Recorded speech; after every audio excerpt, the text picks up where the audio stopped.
Shri Sachidananda Sadhguru Sainath Maharaj key జై. శ్రీ సమర్థ రామదాస విజయం సజ్జనగడ అధ్యాయం 53. శ్రీరామ జయ రామ జయ జయ రామ. గురువుల కర్తవ్యం. శ్రీ నిత్యానందుల వారికి సాష్టాంగ వందనాలు చేసి విద్యాసాగరుడిలా ప్రశ్నించాడు. గురుదేవ, సద్గురువుల కర్తవ్యాన్ని విశదీకరించండి స్వామి అంటూ ప్రార్థనాపూర్వక విన్నపం చేశాడు. చిరునవ్వును చిందిస్తూ శ్రీ నిత్యానందుల వారు, విద్యాసాగర, ఈ భూమిపై జన్మించేటప్పుడే ప్రతి వ్యక్తికి వారి జీవితంలో ఏమేమి చేయవలనే కర్తవ్యాన్ని భగవంతుడు ఏర్పాటు చేసి ఉంచుతాడు. దానినే విధి అని పెద్దలు సంబోధించారు. ఆ విధి ప్రకారమే ఎవరైనా నడుచుకుంటారు. మానవుడై పుట్టిన జీవునికి విధి ప్రకారం నడుస్తూ కూడా తన జీవితాన్ని సంస్కరించుకునేటందుకు కొంత స్వాతంత్ర్యం కూడా కల్పించాడు భగవంతుడు. ఆ స్వాతంత్ర్యమును ఉపయోగపరచుకోవటంలో కొందరు దుష్ట మార్గాన్ని, కొందరు సన్మార్గాన్ని ఎంచుకుంటారు. వారి వారి మార్గాల ద్వారా ఈ జన్మలోని కర్మ సంచయం పునర్జన్మకు కొంత సంక్రమిస్తుంది. గత జన్మలోని భాగం ఇప్పుడు ఈ బుద్ధిని పుట్టిస్తూ ఉంటుంది. అందువలనే బుద్ధి కర్మానుసారిణి అని ఆర్యోక్తి ఏర్పడింది. ఎందరెన్ని విధాల తప్పని చెప్పినా తప్పటడుగు వేసిన వాడికి తాను చేసేది తప్పని తోచదు. కావున అంగీకరించడు. తప్పులు చేయటం తప్పు కాదు, కానీ తప్పును ఒప్పుకొనకై ఉండుట పెద్ద తప్పు. అంతేకాక ఆ తప్పును ఒప్పుగాను గొప్పగాను ప్రయత్నించుట తప్పులలోకెల్లా గొప్ప తప్పు. అందువలననే అటువంటి వాడిని మూర్ఖుడని పెద్దలు ఉదాసీనంగా ఉండుట జరుగుతుంది. విద్యాసాగర, ఏ వ్యక్తి అయినా సంస్కరించబడాలి అంటే అతని మనసు వశమునందు ఉండాలి. అతని మనసు అతను చెప్పినట్లు విననప్పుడు మనసే గురువైనట్లు అతడు భావించి మనసు చెప్పిన త్రోవన పోతూ ఉంటాడు. గురువులు అందరినీ మంచి మార్గంలో నడవమనే ప్రబోధిస్తారు. వినేవారే వింటారు. వినని వారి పట్ల నిర్లిప్తుడై చూస్తూ ఉదాసీనంగా ఉండుటయే గురువుల కర్తవ్యం. వారు చేసిన దుష్కర్మల ఫలం అనుభవించాల్సి వచ్చినప్పుడైనా వారే మంచిగా మారుతారు అని నిరీక్షిస్తూ అత్యంత ఓర్పుతో ఉంటారు గురువులు. ఓ వినయభూషణుడా, అశాంతి ఆవరించి అన్ని వైపులా చీకటి అలుముకొని బాధలు చుట్టి ముట్టిన తరుణంలో సాధుసజ్జనుల దర్శనం కొరకు తప్పిస్తూ అన్వేషణ జరిపితే వారి దర్శనంతో శాంతి, ప్రేమ, తృప్తి, ఆనందం కలుగుతాయి. జీవునికి తననెవరైనా ఉద్ధరించాలనే సంకల్పం కలుగుతుంది. అప్పుడు సద్గురుపై నమ్మకం కలుగుతుంది. సాధారణంగా మానవుని మనస్సు మహాసంచంచలమైంది. అది ఎక్కడికో పరిగెడుతూ ఉంటుంది. ఆ నిరంతర భ్రమణంలో అది అలసిపోయినప్పుడే ఆసరా కోసం అన్వేషిస్తుంది. అలా అన్వేషించి గురుపాదాలను ఆశ్రయిస్తే ఆ మనస్సు స్థిరత్వాన్ని పొందుతుంది. మానవుని నిద్ర కానీ, కల కానీ, మెలకువ రాగానే మాయమైపోతాయి. అలాగే జీవునికి ఆధ్యాత్మికంగా మెలకువ కలగటం అనగా జ్ఞాన విషయాల పట్ల అభిరుచి కలిగితే అప్పటి వరకు ఉన్న వేదనంతా మటుమాయమవుతుంది. ఆ స్థితిలో సద్గురు సేవ సమాశ్రయం లభిస్తే జ్ఞాన విషయాలు శ్రవణం చేసేందుకు అనుకూలత ఏర్పడుతుంది. సద్గురు బోధను శ్రవణ మనన నిధి ధ్యాసలతో అనుసరించి ఆరాధించినప్పుడు అటువంటి శిష్యుణ్ణి సద్గురువు విడవక ఉద్ధరించగలడు. ఈ విధంగా పరిపక్వత చెందిన శిష్యుడు ఉప్పురాయి నీటిలో కరిగి తన పూర్వక రూపంలో లయమైనట్లు పరమాత్మ యందు లయం కాగలడు. అట్లు కాక ప్రతి వాడిని ఆ స్థితిలోకి ఉద్ధరించాలని సద్గురు పరమాత్మ సంకల్పించిన ఆ జీవుని కర్మల అనేవి అడ్డుపట్టం తప్పదు. అలా అడ్డుకున్న వాటిని జప, ధ్యాన, తపో సాధనల వల్ల కొన్నింటిని అనుభవించడం ద్వారా కొన్నింటిని పరిహరించుకోవటానికి శిష్యుడు సంసిద్ధం కావాలి. గురుని అనుగ్రహం అటువంటి శిష్యునికి సంపూర్ణంగా అండగా నిలుస్తుంది. ముముక్షువులు. గురు సన్నిధానానికి చేరే వారందరూ ముముక్షువులు కారు, అనగా మోక్షాపేక్ష గలవారు కారు. రకరకాల భావాలు, బాధలు, కోరికలు కలిగిన వారు ఉంటారు. బాధలు పడే వారికి గురువు అనుగ్రహం ఆ బాధ నివారణ కొరకు మాత్రమే కావాలి. కోరికలు కలిగి వచ్చిన వారికి వారి కోరికలు తీరితే చాలు. గురువు అనుగ్రహం ఆ మోతాదులోనే కావాలి వారికి. అందువల్లనే పెద్దలు ఏమన్నారంటే, సద్గురుని సన్నిధిలో చేరిన వారిలో 3 వర్గాల వారుంటారు. బద్ధజీవులు, ముముక్షువులు, ముక్తజీవులు అని చెప్తారు. బద్ధజీవులు అనగా తమ అభిప్రాయాలకే విలువనిచ్చుకుంటారు. తమ నియమ నిష్టలు, పూజా పునస్కారాలు గొప్పవిగా తలుచుకుంటారు. సద్గురు ప్రబోధాలు వింటారు, కానీ తమ అభిప్రాయాలు ఏమాత్రము మార్చుకోరు. ఇటువంటి వారినే బద్ధజీవులు అంటారు.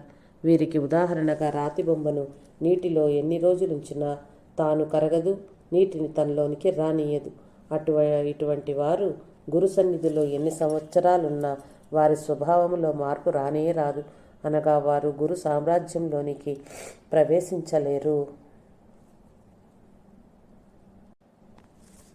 ఇక రెండవ వర్గం వారైనటువంటి మోక్ష మార్గం అన్వేషకులు గురు ప్రబోధములు విన్నప్పుడు వాస్తవంగా తమ స్వభావాన్ని మార్చుకోవాలనుకుంటారు.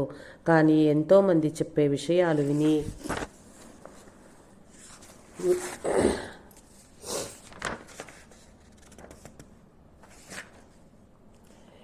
విని ఉన్నందున తాము నిర్ణయించుకున్నవి ఆచరిస్తున్నవి కర్మకాండలు, పూజలు, కొన్ని కర్తవ్యాలను విడవలేక వినేదానికి ఆచరించేదానికి సమన్వయం పరుచుకోలేరు. దీనికి ఉదాహరణ గుడ్డబొమ్మను నీటిలో ఉంచినప్పుడు నీటిని పీల్చుకుంటుంది, బయటకు తీసినప్పుడు నీటిని వదిలివేస్తుంది. ఈ విధంగా వీరి స్థితి ఉంటుంది. ఇటువంటి వ్యక్తులు సుదీర్ఘకాలం గురు సన్నిధిలో నిలబడగలిగితే కొంతకాలం తర్వాత వారి కర్తవ్యాన్ని సూదంటు రాయి పద్ధతిలో తెలుసుకుని జ్ఞానాన్ని పొందుతారు. వీరిని ముముక్షువులు అంటారు. మూడవ వర్గం వారు వైరాగ్యం పొంది సంసారం నుంచి పూర్తిగా విడిపడితే గాని జనన మరణముల వలయము నుంచి జీవుడు విడిపడడని అనేక పురాణాలు, ఇతిహాసాల ద్వారా తెలిపి గురుపాదాశ్రయం ద్వారా తప్ప ముక్తి లభించదని గురువుల ఆశ్రయించేవారు కొందరు ఉంటారు. అలా చేరుకున్నవారు సద్గురుని బోధలను శ్రవణం చేసి దానికి అనుకూలంగా తమ స్వభావాలను మార్పు చేసుకుంటారు. వారు గురు వాక్య పాలన కంటే వేరే సన్మార్గం లేదని నమ్ముతారు. ముక్తి పొందాలంటే తమ విజ్ఞానాన్ని, అభిమానాన్ని, అహంభావాన్ని పూర్ణంగా విడిచిపెట్టాలన్నప్పుడు ఏ విధమైన సంకోచం లేకుండా విడిచిపెట్టగలరు. సద్గురునితో భావైక్యం కలిగి వర్తిస్తారు. అటువంటి వారిని ఉప్పు బొమ్మతో పోలుస్తారు. ఇది నీటిలో వేయగానే కరిగి నీటి రూపం ధరిస్తుంది. అదేవిధంగా గురు పరమాత్మతో స్వరూపాఖ్యం చెందగలరు. అది ఏ అసలైన ముక్తి. అటువంటి వారు గురు సన్నిధానంలో అకించనత్వం తనకంటూ ఏమీ ఉంచుకొని వాడు కలిగి ఎటువంటి పేరు ప్రఖ్యాతులు కోరకుండా వినయం, నమ్రత కలిగి ఉంటారు. గురువులు మాత్రం ఎటువంటి వ్యక్తులు చేరినా వారికి శ్రవణం చేయించే ప్రబోధములలో ఏమీ మార్పు ఉండదు. అందరికీ ఒకే విధంగా సత్యజ్ఞానమునే ప్రబోధిస్తారు. కానీ వారి యందు కల స్వభావాలను అనుసరించి వారు గ్రహించుకోవటం జరుగుతుంది. ఎటువంటి వారినైనా ఉన్న స్థాయి నుంచి ఉన్నత స్థాయికి తీసుకువెళ్లే ప్రయత్నమే గురువులు చేస్తారు. శిష్యులు అనుకూలంగా స్పందిస్తే గమ్యం దగ్గరవుతుంది. విద్యాసాగర, సద్గురు యొక్క బాధ్యత శిష్యుల పట్ల చాలా ఎక్కువగానే ఉంటుంది. ఏ గురువైనా తనకు చేరువైన వారిని ఉద్ధరించాలనే సంకల్పంతోనే ఉంటారు. కొందరు ఫలానా గురువుకు శిష్యులమని చెప్పుకుని ఆ గురువుని ఆశయాలకు విరుద్ధంగా ప్రవర్తిస్తూ అపకీర్తి కలిగించే వారు ఉంటారు. సద్గురువులు అటువంటి వారిని జాగ్రత్తగా కనిపెట్టి సరైన గుణపాఠం చెప్పవలసి ఉంటుంది. విద్యాసాగర, శ్రీ సమర్థ రామదాస స్వామి వారు శిష్యులను ఎంతో గొప్పగా తీర్చిదిద్దారు. ఆయన వీలైనంత వరకు అడవులలోనే నివసిస్తూ తన జన బాహుళ్యంలోని లోపాలను తమ సంకల్పంతోనే సరిచేస్తూ ఉండేవారని చెప్పుకున్నాం కదా. అంతేకాక ముందు తరాల వారి కొరకు వారు పడిన తపనంతా వారి చేత రచించబడిన దాసబోధ గ్రంథం ద్వారా మనకు విశదమగుచున్నది. అందులో వారిలా ప్రబోధించారు. విరక్త లక్షణములు. ధార్మికులారా, సాధువులారా, విరక్త లక్షణములనగా సాటిలేని విలువగలిగిన రత్నములు. ప్రపంచంలో మానవుడై పుట్టిన ప్రతివాడు కష్టపడి సంపాదించవలసినవి అవియే. యోగులు విరక్తులైన వారి సామర్థ్యము ఆశ్చర్యము గొలుపును. కానీ ఊరక చుచిన ప్రయోజనం ఏమున్నది? ఆ సామర్థ్యమును సంపాదించవలని దృఢ నిశ్చయం బూని సాధన చేయవలేను. ముందుగా వారిని ఆశ్రయించి వారేమి కృషి చేసి ఆ సామర్థ్యాన్ని పొందినారో తెలుసుకొనవలేను. తర్వాత పూనుకొనవలేను. ఈ లక్షణముల వలన సత్కీర్తి, జన్మసార్థకత, మహత్తత్వము, ఆనందము కలుగును. అట్లా ఆనంద సాగరమున తేలియాడగలుగుటకు వివేక వైరాగ్యాలే మూలము. మిత్రులారా, ఈ గ్రంథమును అంటే దాసబోధను శ్రద్ధగా చదవండి. పఠనం చేసిన దానిని గాలికి వదిలివేయకండి. మీ హృదయంలో పదలపరచుకోండి. భౌతిక ధనమునందు ఆపేక్షను విడుచుటయే విరక్తి. తద్వారా వైరాగ్యము, భక్తి జ్ఞానాలు ఒకదాని వెంట ఒకటి లభించును. ఇతరులకు బోధించే సద్గురువులు వారిని తమ ఆచరణ ఎందు చూపవలెను. తమ విరక్తి ద్వారా లోకులకు శాంతి కలిగించవలెను. నీతి, దయ, ఓర్పు, మైత్రి, క్షమ, సహనము, క్రోధరాహిత్యము, సర్వజీవుల ఎడ ప్రేమ కలిగి ఇతరులను తమతో పాటుగా ఆధ్యాత్మిక మార్గంలో నడుపుటకు నేర్పును కలిగి ఉండాలి. నిర్మలమగు ఆత్మజ్ఞానమును బోధించినప్పుడు వైరాగ్య ప్రశంసతో సాధకులకు, సామాన్యులకు చక్కని బాటను నిర్దేశించి సమాధానపరచగల శక్తిని సంపాదించాలి. పర్వదినముల యందు, ఉత్సవ సమయాల యందు భక్తులు ఒకచోట చేరిన తరుణం కనిపెట్టి జ్ఞానబోధ చేయవలెను. తన మాటలు అందరూ పాటించకపోయినను నిరాశ నిస్పృహలకు లోనుగాక తన విరక్త భావమునే అవలంబించి నిశ్చలంగా ఉండవలేను. ఇతర సాధు సజ్జనులతో మైత్రి సలుపుచూ నిరహంకారిగా అందరి ప్రసంగములు శ్రద్ధగా వినవలేను. అందేమైనా శాస్త్ర విరుద్ధమైన వాక్యములున్నచో సభలో తెలుపరాదు. శాస్త్ర చర్చలకు, వాగ్వివాదాలకు సాధువులు దూరం ఉండవలేను. ఆధ్యాత్మ నిరూపణము, సగుణ భజనము, బ్రహ్మజ్ఞానము, పిండజ్ఞానము, తత్వజ్ఞానము మొదలైనవే కాక అకర్మ వికర్మల స్వభావమును క్షుణ్ణముగా నిరిగి ఉండవలేను. సిద్ధాంత మార్గము, ఉపాసనా మార్గము, జ్ఞాన మార్గము, కర్మ మార్గము, ప్రవృత్తి నివృత్తుల విశ్లేషణము, ప్రేమ, ఉదాసీనత, ధ్యానస్థితి, సహజస్థితి, విదేహస్థితి మొదలగు సకల విషయ పరిజ్ఞానము అవశ్యము తెలిసి ఉండవలేను.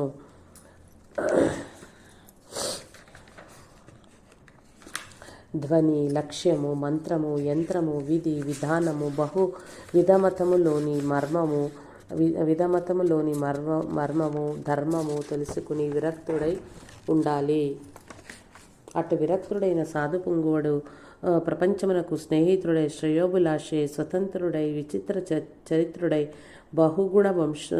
బహుగుణవంతుడై, రక్తిని విడిచి దైవభక్తుడై, అలిప్తుడై, నిత్యముక్తుడై ఉండవలేను. శాస్త్రసారమెరిగి ముముక్షువులకు ఆదర్శవంతుడై, సర్వులకు శుద్ధ మార్గం ప్రబోధించటంలో సమర్థుడై, చతురతతో సర్వులకు వారి వారి హితము అహితములను తేట తెల్లముగా తెలుపగల నైపుణ్యమును కలిగి వర్తించవలేను. ప్రజల సందేహములను నివారించుచు అందరినీ తన వారిగా చేసుకొనుచు నిందయొనర్చు వారికి వందనములు అర్పించువాడే యోగి సార్వభౌముడనిపించుకొనును.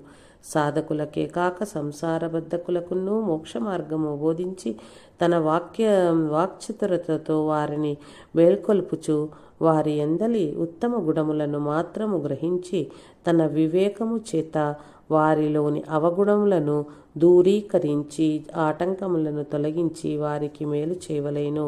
ఈ లక్షణములన్నీ నా సహజనానుభవముతో ఉదహరించబడినవి. సజ్జనులు సహృదయముతో గ్రహింపుడు. ఈ లక్షణములన్నీ మీరు ఉపాసించుట చేత 2 లాభములు కలవు. నిజమైన విరక్తుని కనిపెట్టుటకును మీలోని అవలక్షణములను దూరీకరించుటకు ఉపయోగపడును. ఎందుకైనా అభ్యసించి సాధించుటయే శ్రేయస్కరము అని వారి దాసబోధ ద్వారా బోధించారు అని శ్రీ నిత్యానందుల వారు సుదీర్ఘంగా వివరణ ఇచ్చారు. వెంటనే జై జయ రఘువీర సమర్థ ఆయన శ్రోతలతో పాటు విద్యాసాగరుడు జై జయనాదాలు చేయగా గురువు గారు కూడా శృతి కలిపారు. నిత్యానందుల వారు కొంత తడువు నిశ్చలంగా ధ్యానముద్ర వహించి ఉండగా అందరూ చేతులు జోడించుకుని వారి వాగామృతాన్ని శ్రవణం చేయుటకై ఎదురు చూస్తున్నారు. 2 నిమిషాల తర్వాత వారు కన్నులు తెరవగా విద్యాసాగరుడు గురుదేవ, నా ప్రశ్నలను మన్నించి ఇంతదనకు అపూర్వమైన విషయములను వివరించినారు. తర్వాత శ్రీ సమర్థుల వారేమి చేసినారో తెలుపవేడదను అని ప్రార్థించెను. శంభాజీకి హితోపదేశము. నిత్యానందుల వారు శ్రీ సమర్థుల వారి కర్తవ్యాన్ని ఇట్లు చెప్పసాగారు. విద్యాసాగర, శ్రీ సమర్థుల వారు సంభాజీకి ఒక లేఖ వ్రాయించారు. ఆ లేఖలోని సారమిది: రాజా, రాబో 5 సంవత్సరాల కాలం చాలా కష్టతరమైనది. కావున నా సూచనను పాటించి శుభములను పొందుము.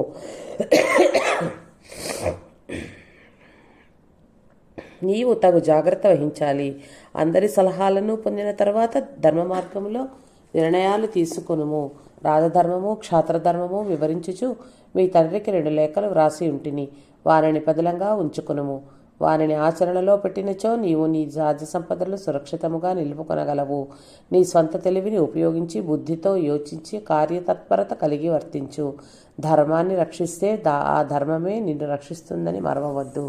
లోగడ నీకు రాసిన లేఖలలోని విషయాలు తిరిగి ప్రబోధిస్తున్నానని భావించకు.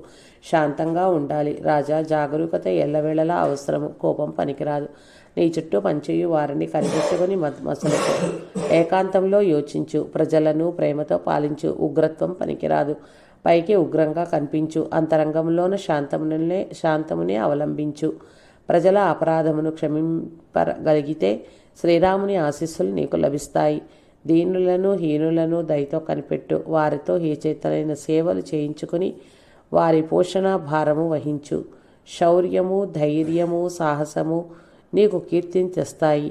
అప్పుడే నీ తేజస్సు మెరుగవుతుంది. నీ తండ్రి శివాజీ ఏనాడున్నూ తన గురించి ఆలోచించలేదు. ఇతరులకు మేలు చేసి తరించాడు. ఈ లోకంలో అతని కీర్తి ఆచంద్ర తారార్కమైన విలుసలుతుంది. ఆయన విశిష్టతను తెలుసుకో. నీ పిన తండ్రి వెంకోజీ తంజావూరులో ఉన్న గురుభక్తిని వదలక శుభములు పొందుచున్నాడు. నీవున్ను శుభ పరంపరలను అందుకొని యశస్సును గడించు. ఇంతకన్నా చెప్పేదేమీ లేదు అని వ్రాసి పంపినారు. ఆ రాజు వారి బోధనలను అంగీకరించి ఆచరించినా నిరాకరించినా ఆయనకేమీ నష్టం లేదు. సంభాజీ శౌర్య, ధైర్య, సాహస, ధర్మగుణ సంపన్నుడే. శ్రీ సమర్థుల వారి హితబోధను అంగీకరించాడు. ఆచరణలో పెట్టేందుకు అనేక ఆటంకాలు కలిగాయి. తండ్రికున్నంత దృఢభక్తి, చిత్తము లేకపోవటం చేత తండ్రి పొందినట్లు పరిపూర్ణ గురువనుగ్రహాన్ని పొందలేకపోయినాడు. చాపల్లో చివరి దర్శనము. ఇట్లుండగా తర్వాతి సంవత్సరం శ్రీరామనవమి ఉత్సవ సమయంలో శ్రీ సమర్థులు స్వయంగా చాపల్కు వచ్చారు. అన్నీ దగ్గరుండి నిర్వహింపచేసినారు. అత్యంత వైభవపేతంగా శ్రీరామనవమి వేడుకలు నిర్వహించిన శివాజీరాజు లేని చోట ప్రత్యేకంగా అందరికీ తెలుస్తూనే ఉంది. అందరికీ పూర్వపు ఉత్సాహం లేదు. ఏదో అశాంతి ఆవరించుకునే ఉన్నది. దివాకర్ భట్, ఉద్ధవ్ స్వామి ధైర్యం చేసి శ్రీ సమర్థుల వారి వద్ద ఈ మఠ పునరుద్ధరణ విస్తరణ గురించి శివాజీరాజు యొక్క కోరికను మన్నించి అనుమతించవలసిందిగా ప్రార్థించారు. దాని కొరకు రాజాగారు సమర్థించిన పారితోషకములను భద్రపరిచి ఉంచినామని, తమరి ఆజ్ఞ అయినచో పని ప్రారంభించగలమని విన్నవించుకున్నారు. కార్యకర్తల వంక సాధారణంగా చూచి శ్రీ సమర్థులు తల పంకించుచు ఏమున్నాయో వానినిక్కడకు తెమ్మని ఆజ్ఞాపించారు. కార్యకర్తలు భద్రపరిచి ఉంచిన అనేక బంగారు, వజ్ర వైఢూర్యాలు పొదిగిన నగలు తెచ్చి శ్రీ సమర్థుల వారి ముందు ఉంచారు. శ్రీ సమర్థులు ఒక్కొక్క ఆభరణాన్ని తీసి అక్కడున్న బ్రాహ్మణులకు రమ్మని వారికి దానం చేసాగారు. కార్యకర్తలు చేతులు జోడించి, గురుదేవ, ఈ సొమ్ము మఠ నిర్మాణానికై ఉంచబడింది. తమరిట్లు దానం చేసినచో ఇంకేం మిగులును అంటూ ప్రార్థిస్తున్నారు. ఈ మాటలు వింటూనే శ్రీ సమర్థులు ఆ నగల పేటికలో నున్న శివాజీ కరవాలము చేతబట్టి కోపోదిక్తుడై, అవును, ఏమి మిగులును? ఏమీయో మిగలదు. శివాజీ చేత సంరక్షించబడిన ధర్మమే మిగులలేదు. ధనమేమి మిగులును? అతనితో పాటే అంతా పోయింది. అవును, ఈ భూమిపైన ఏదీ మిగలదు. అంతా పోయేదేగా. నేను మిగలను, మీరు మిగలరు అంటూ విఫలులై కరవాలం జలిపిస్తుంటే అందరూ భయకంపితులైనారు. దూరంగా పోయి ఎవరినైనా చంపేస్తారేమో, తామే చంపుకుంటారేమో అన్నంత భయపడిపోయినారు. కొంచెంసేపు అలా విన్యాసాలు చేసి తర్వాత గురుదేవులు శాంతించారు. అప్పుడు అక్కాబాయి ఉద్ధవ్ స్వామి దగ్గరకు పోయి చేతులు జోడించి, స్వామి మహారాజ్, మేమందరము తమ బిడ్డలం కదా. శివాజీరాజు అంతటి వారు కాకపోయినా తమ సేవలు తరించాలంటే నిశ్చయంతోనే ఉన్నాము. మమ్ము కరుణించండి. తమరి అనుమతి లేకుండా మేమేం చెయ్యలేము అని ప్రార్థించారు.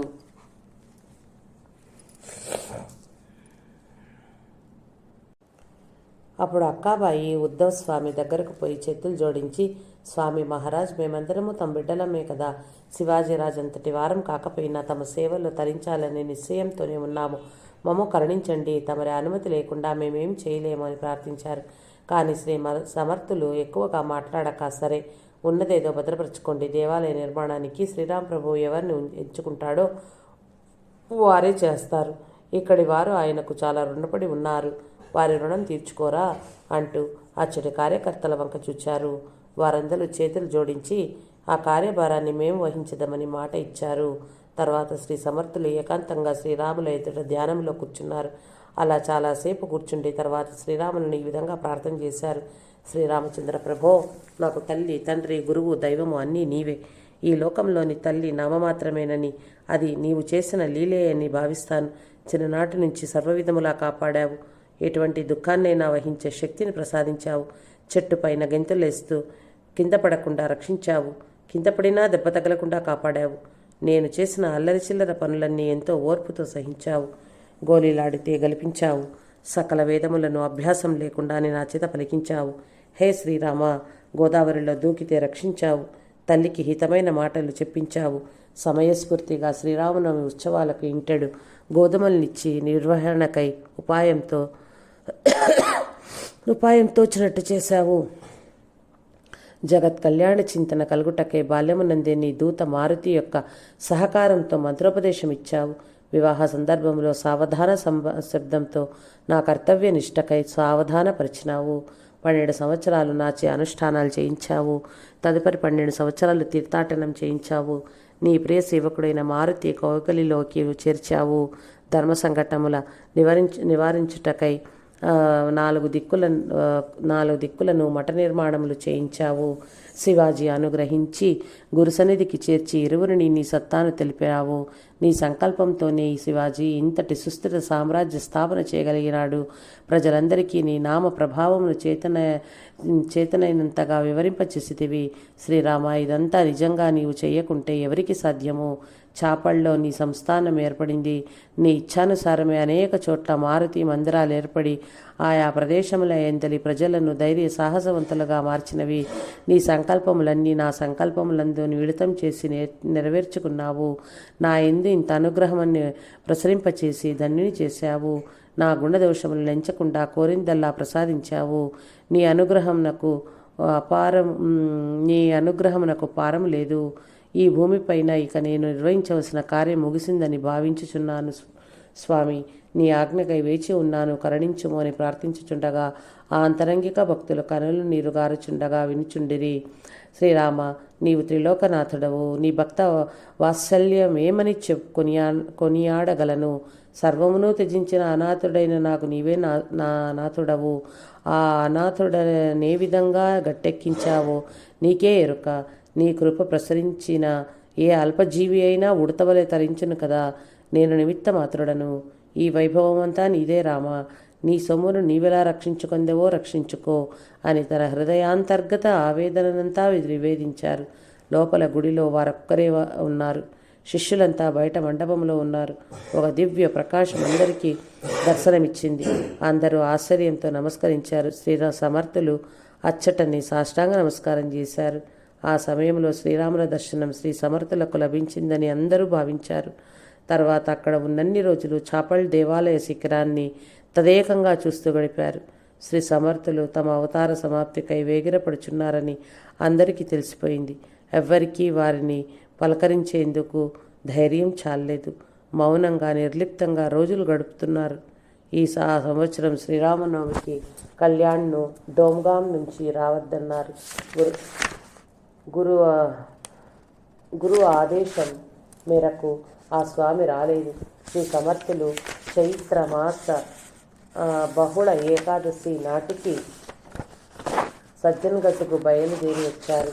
కాలం శరవేగంగా గడుస్తోంది. వసంత ఋతువు ప్రారంభమైంది. గ్రీష్మ ఋతువు, వర్ష ఋతువు, శరద్ ఋతువులు గడిచాయి. హేమంత ఋతువు ప్రవేశించింది. మార్గశిర మాసంలో డోంగాం నుంచి కళ్యాణ స్వామి వచ్చారు. శ్రీ సమర్థులు ఎంతో ఉత్సాహంగా కనిపించారు. అక్కాబాయి, ఉద్ధవ్ స్వామి చాపల్లో శ్రీ స్వామివారి ప్రార్థన గురించి అంతా యథాతథంగా వర్ణించి చెప్పారు. కళ్యాణ స్వామి నవ్వేసి శ్రీరాములు వారి ఎందే కాక మన ఎందు కూడా అంతే ప్రేమను కలిగి ఉన్నారు కదా, ఊరక ఎందుకు దిగులు పడటమని వారిని ఊరడించారు.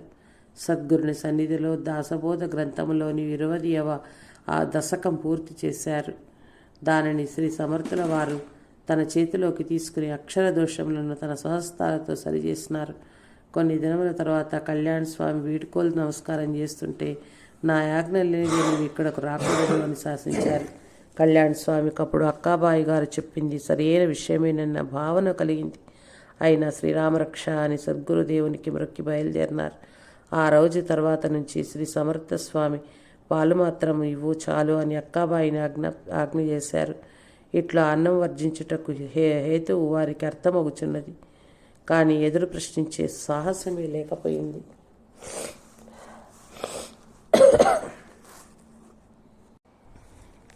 శ్రీ సమర్థుల చివరి నిర్ణయము. నిత్యం అలవాటు ప్రకారం తాంబూలం ఇస్తే అది తీసుకునేవారు. అక్కాబాయి, ఉద్ధవస్వామి తప్ప వారి గదిలోకి ఎవ్వరూ రావద్దని శాసించారు. కొన్ని రోజులు గడిచినాయి. శ్రీ సమర్థుల వారి ఆరోగ్యం క్షీణించుచున్నట్లు వారు గ్రహించుకున్నారు. చేతులు జోడించి, స్వామి, తమరి ఈ విధంగా వృద్ధాప్యంలో ఆహారం వర్జించుటకేమి కారణమో మాకు తెలియటం లేదు. బ్రాహ్మణుల చేత జపానుష్ఠానం చేయించమందురా, లేక వైద్యులను పిలిపించమందురా? తమరి ఆజ్ఞ ఎట్లయినా అట్టు చేసేదము అని కోరగా శ్రీ సమర్థుల వారి చిరునవ్వులు నవ్వుతూ, ఆహా, ఇప్పటి వరకు దాసబోధ ఎందు పొందపరిచిన విషయములను అసత్యములు చేయవలననియా మీ ఆలోచన? దేహంపై మమత పనికిరాదని అందరికీ బోధించి నేను ఈ దేహ రక్షణకై తాపత్రయపడుట ఎంత విడ్డూరము! జపములు వద్దు, వైద్యుడు వద్దు. నా సహవాసం ఇకపైన మీకు కొన్ని రోజులే, ఓర్పుతో ఉండండి అన్నారు. ఒక రోజున పండరీపుర క్షేత్రం నుంచి ఒక కీర్తనాకారుడు వచ్చి తన కీర్తన వినమని విన్నవించుకోగా ఉద్ధవస్వామి ద్వారా అనుమతిచ్చారు. ఆ రోజు కీర్తనా సమయంలో శ్రీ సమర్థుల వారి వచ్చి బయట ఆసనం అలంకరించారు. వారి ముఖ వచ్చస్సు దివ్య కళలతో వెలుగొందుచున్నట్లు అందరికీ కనిపించింది. వారి దేహకాంతిని చూచి అందరూ ఆశ్చర్యపోయినారు. వారు అన్నం వర్జించి పాలు మాత్రమే తీసుకొంచున్నారని తెలిపి ఎంత బాధపడినారో ఈనాడు వారిని చూచిన శిష్యులు, భక్తులు కూడా ఎంతో సంతోషించినారు. వారు ఆహారం లేకున్నా ధ్యానస్థులై ఉంటూ ఇట్లు బలంగా ఉన్నారని యోగుల మహిమలను మనం తెలుసుకొనలేమని వారిలో వారు చెప్పుకున్నారు. కీర్తనకారుడు అద్భుతంగా కీర్తన చేశారు. తర్వాత ఆయనకు బహుమతులు ఇప్పించారు. వస్త్రములతో సత్కరించి పంపారు. కొన్ని రోజులు గడిచింది. అక్కాబాయి, ఉద్ధవ్ స్వామిల వారు ధైర్యం చేసి చాపల్ మఠానికి పోవుట చేత తమకు ఉల్లాసంగా ఉంటుందేమోనని ఆజ్ఞాపించండి, అచ్చటికి తీసుకుపోయిదము. గురుదేవా, తమ ఆరోగ్య విషయమై మాకు ఆందోళన తీవ్రముగా ఉన్నది అని ప్రార్థించారు. అందుకు వారు బదిలిస్తూ, బాల్య, కౌమార, యవ్వన, వార్ధాక్య మరణములన్నవి దేహానికి సహజం కదా అని చెప్పి దాసబోధలోని 7వ దశకంలో 10వ సమాసంలో 25వ ఓవి నుంచి వరుసగా 8 ఓవిలను చదివించారు. 1. సాధువు తన జీవిత కాలంలో శరీరాన్ని పరమాత్మ యొక్క కార్యానికి వినియోగిస్తాడు, జన్మ సార్థకం చేసుకుంటాడు. తర్వాత శరీరం అడవిలో పడినా, శ్మశానానికి పోయినా, మట్టిలో కలిసిన ఆముక్త జీవునికి సంబంధం లేదు. 2. సాధువు దేహాన్ని త్యజించిన తదుపరి దాని పవిత్రతను తాను ఆలోచించడు. పనికిరాని దేహము కుక్కలు, నక్కలు తిన్నా అతని దివ్యత్వానికి ముప్పు లేదు. మందబుద్ధులై వారు ఉన్నప్పటికంటే చచ్చినప్పుడు ఈ శరీరం వైభవంగా సంస్కారాలు జరపబడాలని కోరుకుంటారు. అది వ్యర్థం. 3.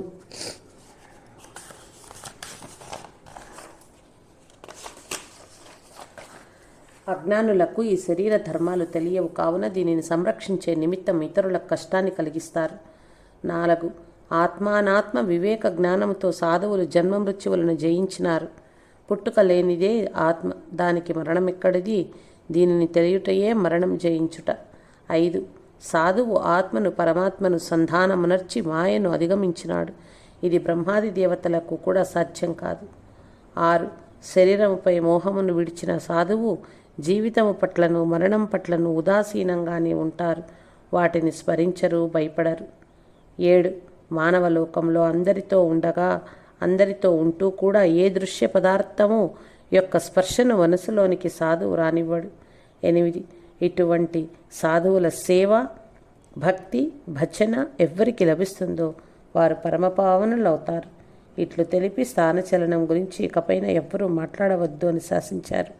శ్రీ సమర్థుల అస్వస్థత గురించి విని శంభాజీ వచ్చి దర్శనం కోరాడు.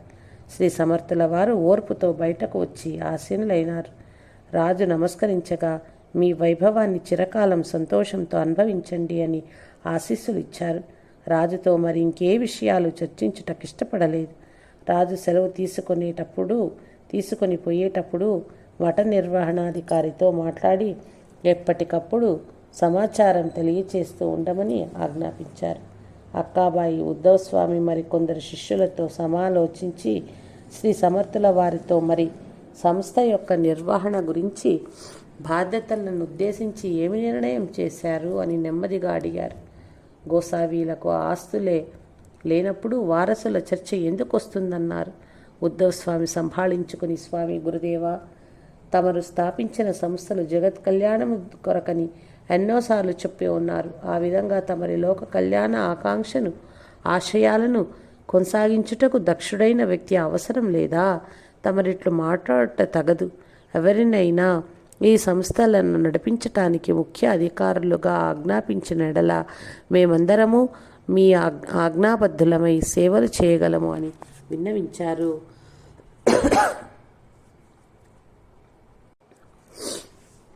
శ్రీ సమర్థులు ప్రశాంతంగా విన్నారు. అక్కాబాయి వంక చూచి, ఇదిగో ఈమె ఈ అందరికీ పెద్ద తలకాయ వంటిది. ఆమె ఆజ్ఞలు శిరసావహించి నడవండి అన్నారు.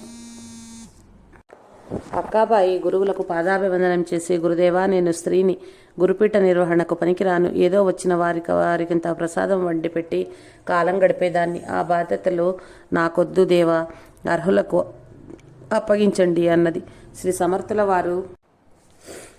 సమర్థుల వారు తలెత్తి ఆమె కళ్ళల్లోకి చురుకున చూచి, ఆహా, నీలో స్త్రీ పురుష భావం ఇంకా నశించలేదా? శరీరానికే గాని ఆత్మకి భేదము లేదని ఎన్నిసార్లు చెప్పి ఉన్నాను. సరే పోని.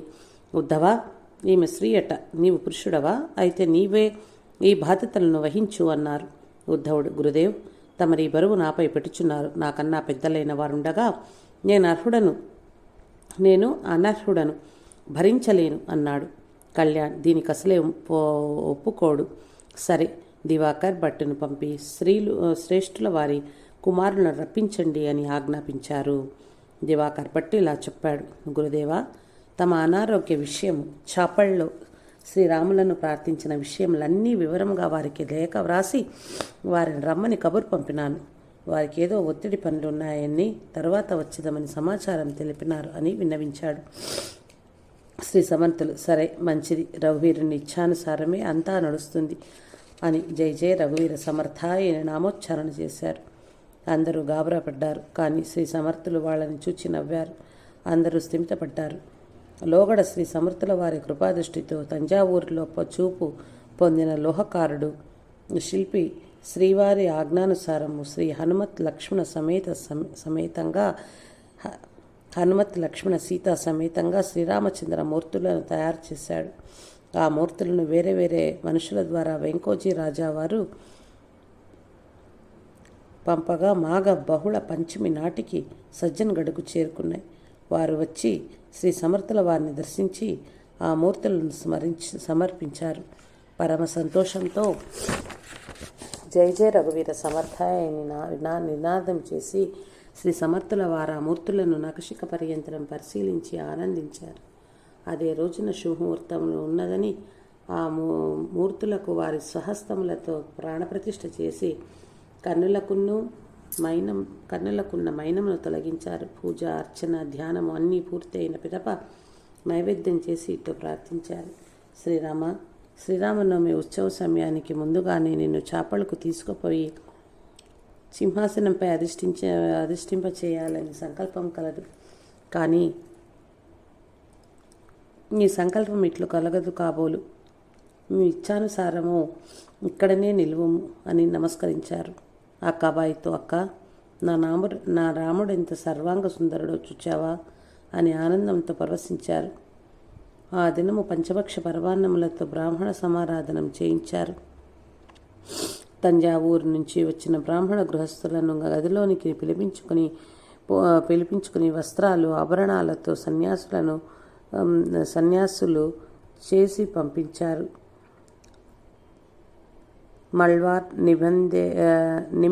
నింబదేవార్ గారు అక్కడనే ఉండిపోయినారు.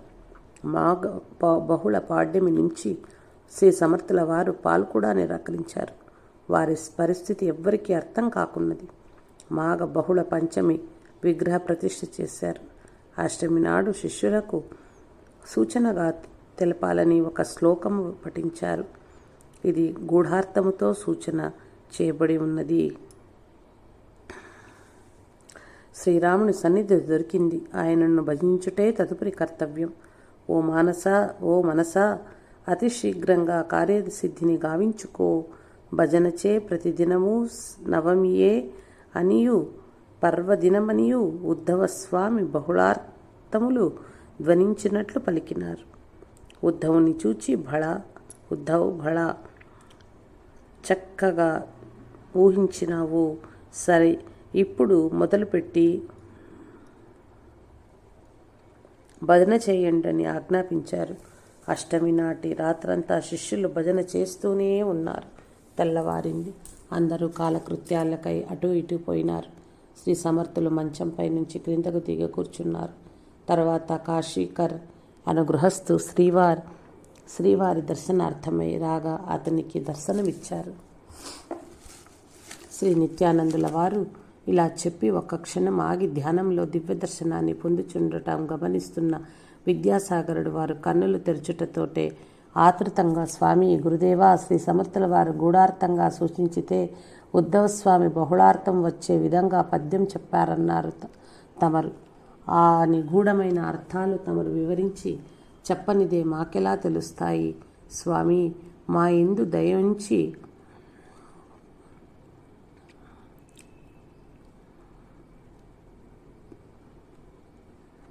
ఆ రహస్యాన్ని తెలపమని చేతులు జోడించి వేడుకున్నారు. శ్రీ నిత్యానందుల వారిట్లు చెప్పసాగారు. విద్యాసాగర, విను. శ్రీ సమర్థులు చెప్పిన దానిలో గూఢార్థము సామాన్యార్థ రఘుకుల తిలకుని సన్నిధి లభించింది. తదుపరి భజించుటయ్యే కర్తవ్యం అనేది సహజార్థం. వారు బాల్యము నుంచి శ్రీరాముని భజిస్తూనే ఉన్నారు. ఇది సాధారణ విషయం. తంజావూరు నుంచి శ్రీరాముల విగ్రహాలు కూడా బహుళ పంచమి రోజునే వచ్చాయి. ప్రతిష్ఠ కూడా చేశారు. అష్టమి రోజున శ్రీరాముని సన్నిధి లభించిందని భజన చేయండి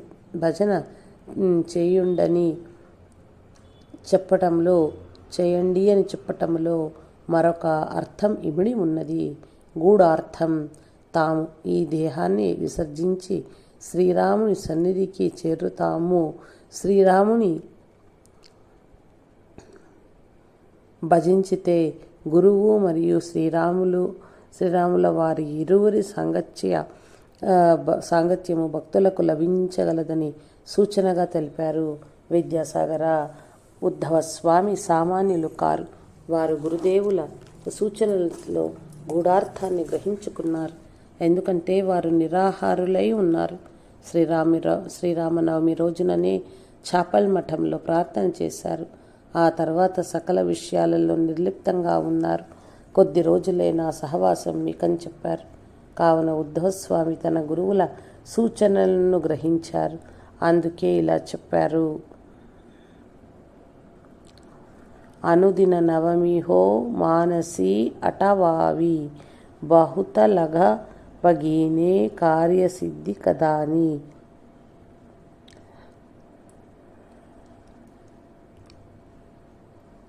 సామాన్యార్థము, శ్రీరాముల సన్నిధి మనకు లభించిందని గురుదేవులు చెప్పి ఉన్నందున ఓ మానస, శ్రీరాముని భజించితే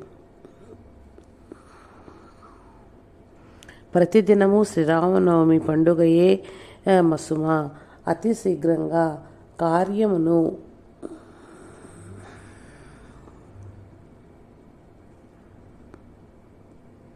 కార్యసాధనలో జాప్యము ఉండకూడదని మనస్సుకు ప్రబోధించారు.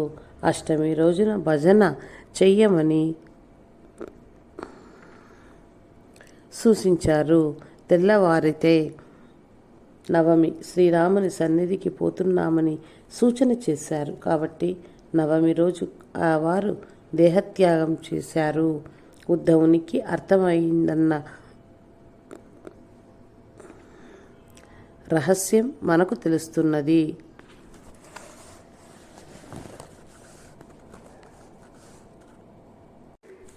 గూఢార్థము: తాము ఈ దేహాన్ని విసర్జించి శ్రీరాముని సన్నిధికి చేరుకుంటాము. శ్రీరాముని భజించితే గురువు మరియు శ్రీరాముల వారి ఇరువురి సాంగత్యము భక్తులకు లభించగలదని సూచనగా తెలిపారు. విద్యాసాగర, ఉద్ధవస్వామి సామాన్యులు కారు. వారు గురుదేవుల సూచనలో గూఢార్థాన్ని గ్రహించుకున్నారు. ఎందుకంటే వారు నిరాహారులై ఉన్నారు.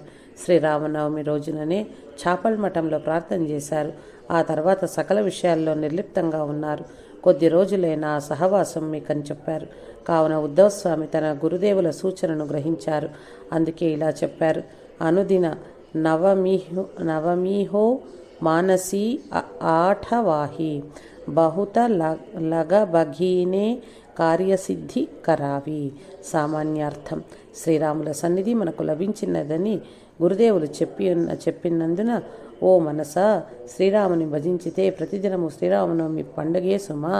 అతి శీఘ్రంగా కార్యమును సాధన చేత సిద్ధింపచేసుకోవచ్చునని చెప్పుట సాధారణ అర్థం. కార్యసాధనలో జాప్యం ఉండకూడదని మనస్సుకు ప్రబోధించారు. అష్టమి రోజున భజన చేయమని సూచించారు. తెల్లవారితే నవమి, శ్రీరాముని సన్నిధికి పోతున్నామని సూచన చేశారు. కాబట్టి నవమి రోజు వారు దేహత్యాగం చేస్తారని ఉద్ధవునికి అర్థమైందన్న రహస్యం మనకు తెలుస్తుంది. విశేషార్థం: అనుదిన నవమి అనగా ప్రతిదినము మనకు కొత్తదే అనే అర్థం వస్తుంది. నవ అంటే నూతనము మరియు 9 సంఖ్య అనే అర్థాలు స్ఫురిస్తాయి.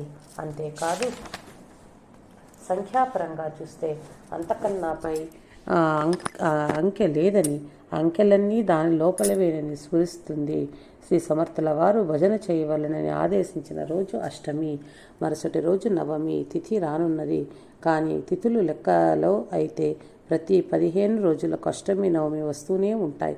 దానిని మనం పరిగణించరాదు. విశేషంగా శ్రీరామ ప్రభు సన్నిధి మనకు లభించినదని సంతోషంతో పరవశించి గురుదేవులు చెప్పి భజనతో సాంగత్యాన్ని మనం పొందవలెనని వారు తెలిపినారు. కావున ఆ విధంగా శ్రీరాముని భజించితే ప్రతిదినము శ్రీరామనవమి పర్వదినంగా ఆనందం లభిస్తుందనేది విశేషార్థము. భజించుటయే కర్తవ్యమని భజనకు ప్రాముఖ్యత ఇచ్చినందులకు మరుసటి దినం నవమి అని కాక ప్రతిదినం నవమే అనే భావం కూడా మనకు బోధపడుతుంది. ఆ కర్తవ్యమును ఆచరించవలసింది మనస్సే అని వారు చెప్పుట విశేషము. మనస్సు త్రికరణములలో ఒకటి కానే కాక త్రికరణములలో ముఖ్య స్థానంలో ఉన్నది. దాన్ని స్వాధీనం చేసుకుంటే ఇంకేముంది, మన సాధన ఫలించినట్లే కదా. మనో వాక్కు కాయములని మూడింటిలో మనస్సు ప్రధానమైనది.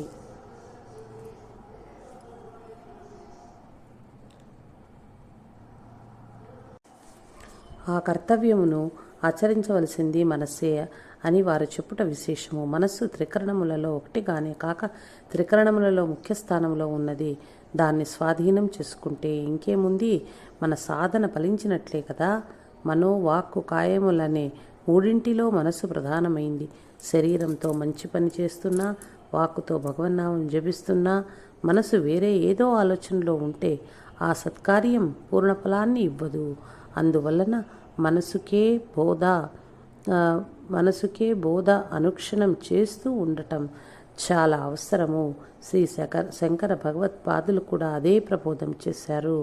మన ఏవ మనుష్యాణం కారణం బంధమోక్షయో అని. భజ గోవిందం భజ గోవిందం గోవిందం భజ మూఢమతే అని కూడా అన్నారు. ఓ మూర్ఖమైన మనసా, గోవిందుని భజించుమా. మనసును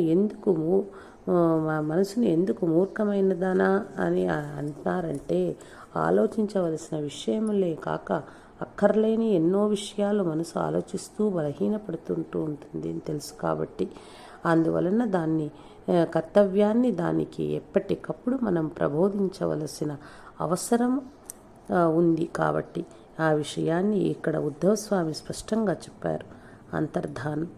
అంతరార్థం అష్టమి నవమిల విషయమై పరిశీలన చేస్తే అష్టవిధ ప్రకృతుల సపుటీకరణమే ఈ దేహం.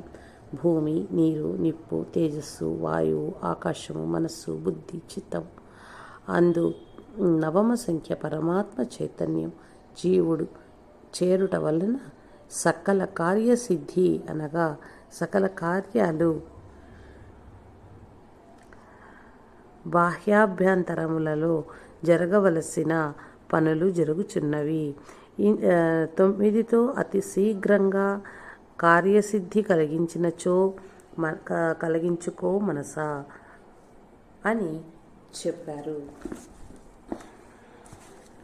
నవమ సంఖ్యతో గుర్తించబడే చైతన్య స్వరూపుడైన జీవుడు ఆ అష్టవిధ ప్రకృతులతో కూడిన దేహాన్ని ధరించినందులకు జన్మరహస్యాన్ని తెలుసుకుని లక్ష్యాన్ని చేరుకోవాలి. మానవ జన్మకు లక్ష్యమైనది మోక్షం. దానిని సాధించుటకు త్వరపడకపోతే ఈ శరీరం నశించిపోయేదే కనుక ఏ క్షణాన్నైనా పుట్టి ఉంచుతుంది.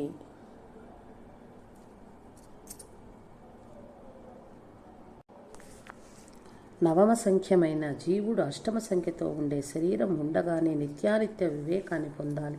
దేహం లేనిదే ఆత్మ సాధించేది ఏమీ లేదు. మరలా సాధన కొనసాగించుట కొరకు మరొక దేహాన్ని పొందవలసిందే. జీవుడు పోయిన తర్వాత దేహం చేయగలిగిందేమీ లేదు, మట్టిలో కలియుట తప్ప. అందుచేత జీవుడు దేహం ఉండగానే సాధనకు మనస్సును, శరీరాన్ని సిద్ధం చేసుకోవాలి. సాధన చేత పరమాత్మను నమ్మి ఆయన శక్తి విశ్వమంతటా ఎట్లు వ్యాపించి ఉన్నదో గ్రహించాలి. ఈ సాధన ఫలించి భగవంతుని కృప లభించితే బ్రహ్మానందాన్ని తొలుతక అనుభవించేదే మనసే. ఆయా ఆనందం చేత శరీరం పుష్టిని సంతరించుకుంటుంది.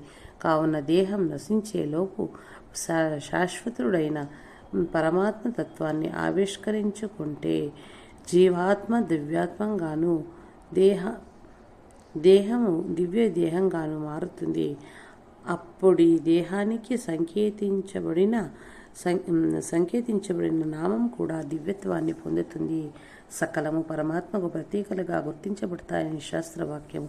విద్యాసాగర, అందుకని పనికిరాని దేహంతో ఈ పనికి వచ్చే పనులు చేయండంటారు పెద్దలు. ఈ తత్వాన్ని గ్రహించుకుంటే ప్రతిదినము నవమి పర్వదినమే అని తెలియాలి. అనగా నూతనమైన తేజస్సు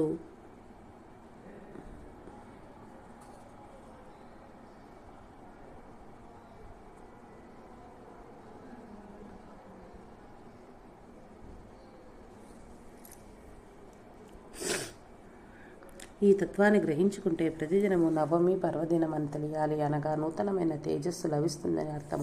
శ్రీరాముని సన్నిధిలో చేయబడే భజనతో ఈ అష్టమికి ప్రత్యేకమైన శరీరానికి మనసు ద్వారా ఆనందము, తేజస్సు, తద్వారా బలము చేకూరుచున్నవి. ఈ దివ్యానుభూతి మనసు ద్వారా శరీరానికి లభిస్తుంది. అదే కార్యసిద్ధి. దీని ద్వారా పరమాత్మ, జీవుడు, శరీరము, మనస్సు వీటన్నింటికీ ఉండే అవినాభావ సంబంధాన్ని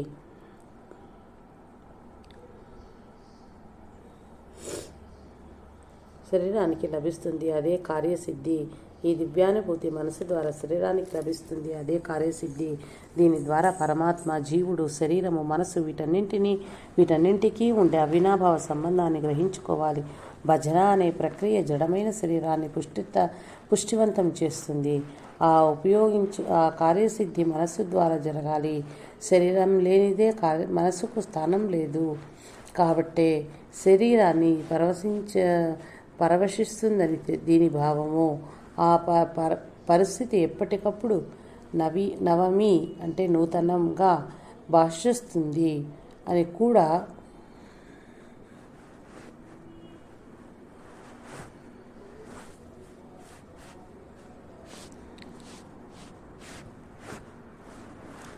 సూక్ష్మార్థము. విద్యాసాగర, మరొక కోణం నుంచి చూసినట్లయితే మన దృష్టికి సారిస్తే వింత వింత అర్థాలు గోచరిస్తాయి. అష్టమి నాటి చంద్రుని కళల గురించి చూస్తే శుక్లపక్షం కానీ కృష్ణపక్షం కానీ అష్టమి నాడు అర్ధచంద్రుడు ఉంటారు. సగం చీకటి సగం ప్రకాశంతో ఉంటాడని అర్థము.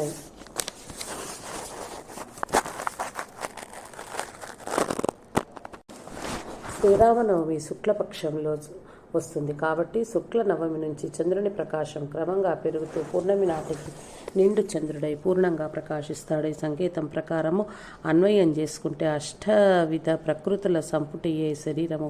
ఇది అష్టమి చంద్రులోని సగము చీకటి అని తెలుస్తుంది, అనగా అజ్ఞానపు చీకటిలో ఉంది. మరి సగం ప్రకాశం కూడా ఇందులోనే ఉంది కదా. అదే 9వ సంఖ్యకు ప్రతీకమైన జీవుడు. నిజంగా జీవుడు పరమాత్మ యొక్క అంశమే. అది తెలుసుకోవాలంటే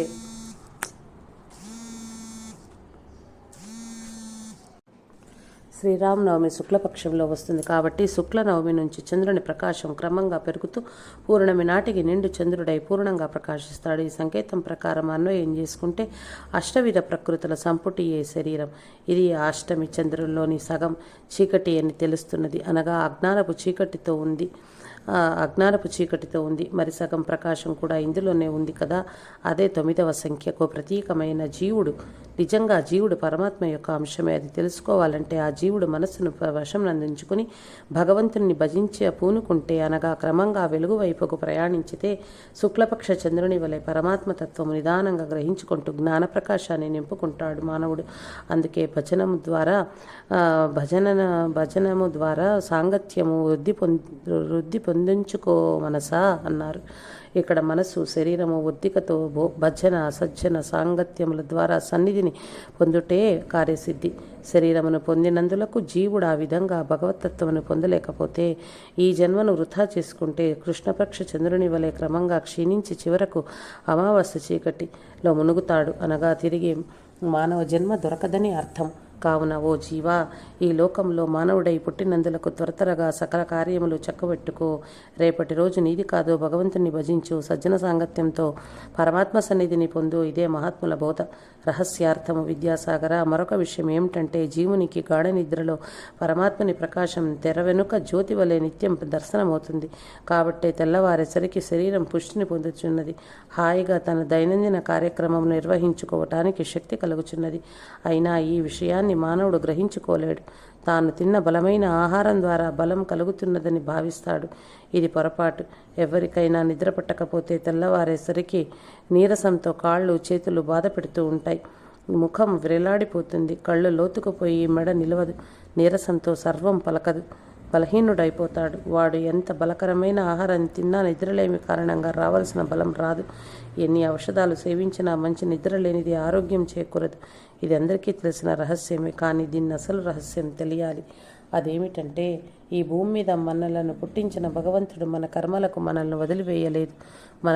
మనలోనే ఉండి కష్టసుఖాలను పాలు పంచుకుంటూ మన జీవితాన్ని నడిపిస్తూ ఉన్నాడు. నిత్యం గాఢ నిద్రలో ఆయన ప్రకాశాన్ని మనం దర్శిస్తున్నాము, బలాన్ని పుంజుకుంటున్నాము.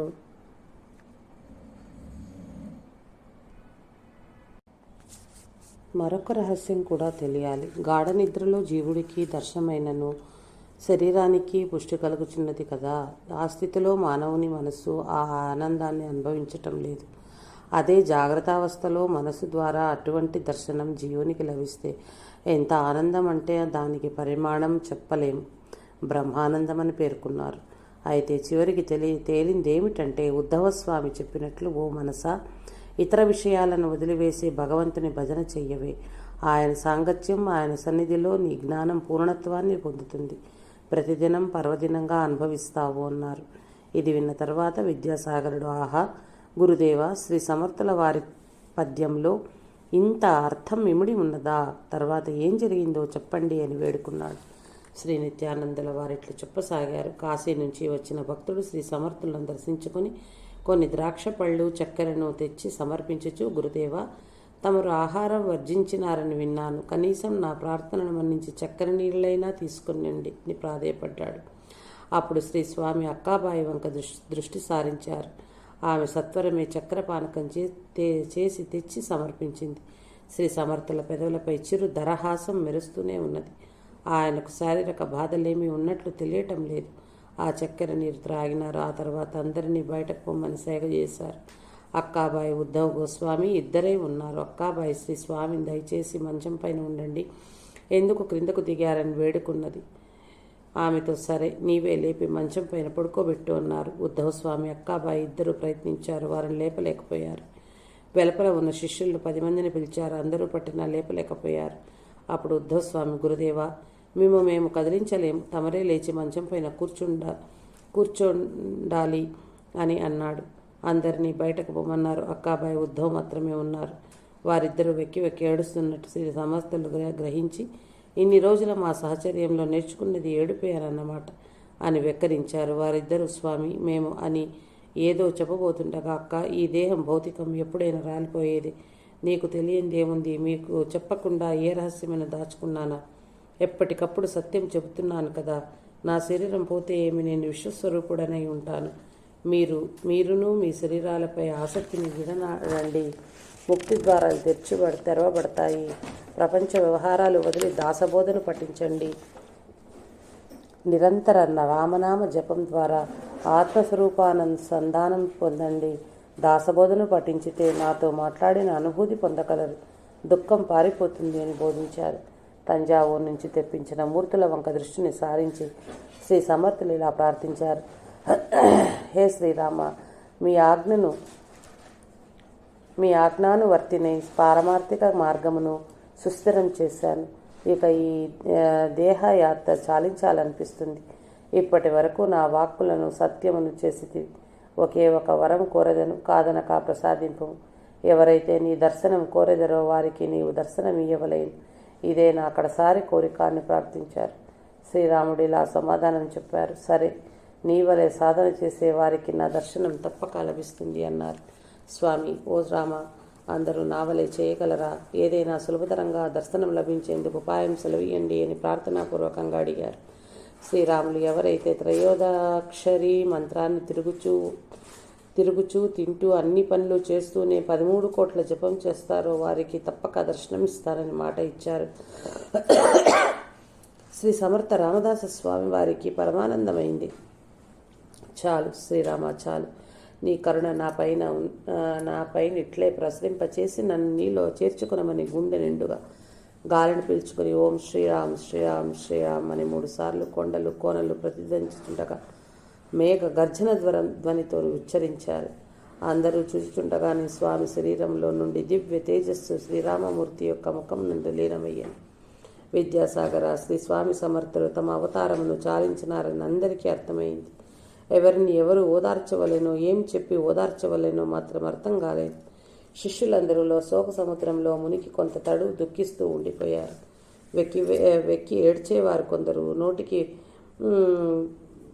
చేయి అడ్డం పెట్టుకుని కొందరు మౌనంగా కన్నుల ధారాపాతంగా కన్నీరు కారుస్తుంటే గొంతు మూసుకుపోయి మాటలు రాక ఏడ్చేవారు కొందరు. భక్తులు గుండెలు బాదుకుని కొందరు, నేలపై పొరలుతూ కొందరు, నెత్తి బాదుకుని కొందరు దుఃఖించి ఎలుగెత్తి మమ్ము వదిలి ఎక్కడికి పోయినావని ఏడవసాగారు. ఈ వార్త చుట్టుప్రక్కల గ్రామాలకు దావాన్నం వలె వ్యాపించి ప్రజలు తండోపతండాలుగా సజ్జనగడ్డపైకి చేరుకున్నారు. శంభాజీ రాజు గారికి కూడా ఈ వార్త గుర్రపు జోడుల ద్వారా అందించారు. శాలివాహ శకం 1603